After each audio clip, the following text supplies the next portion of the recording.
Ahmedabad municipal કોર્પોરેશનના ICDS વિભાગના સહયોગથી બહેરામપુરા મ્યુનિસિપલ શાળામાં આંગણવાડીના બાળકો માટે સર્વરોગ નિદાન કેમ્પનું આયોજન કરાયું હતું।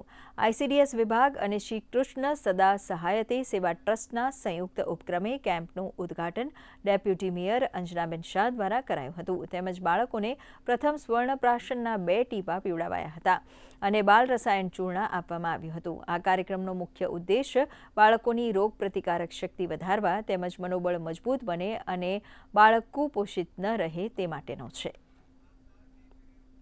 કુપોષિત બાળકો માટે અને ગરીબ વિસ્તારોમાં આવી રીતે જેટલું અમારાથી પ્રયત્ન થયો ટ્રસ્ટ દ્વારા એ અમે પ્રયત્ન કરીશું અને કુપોષિતમાંથી એ લોકોને પોષણ આહાર મળી શકે અને કુપોષિતમાંથી બહાર નીકળી શકે તે અમે સતત પ્રયત્નશીલ અમારા ટ્રસ્ટ દ્વારા અમે રહીશું અને સેવાનું કાર્ય માટે અમે કટિબદ્ધ રહીશું અને દરેક સભ્યો અને દરેક અમે ટ્રસ્ટના જે હોદ્દેદારો છીએ આ માટે અમે કાયમ માટે કટિબદ્ધ રહીને આવી રીતે સેવા અમે કરતા રહીશું। આ બાળકો થોડા નીચલા વર્ગોથી આવતા છે એ લોકોના જે વાઇટામિન ડેફિશિયન્સી રહેતી હોય છે એ અમે પરિપૂર્ણ કરવાની કોશિશ કરતા હોઈએ છીએ। નાની મોટી જે અમારા એન્ડથી બાળકોને સ્વસ્થ કરવાની કોશિશો રહેતી હોય છે એ અમે બધી અમારા એન્ડથી કરીએ છીએ।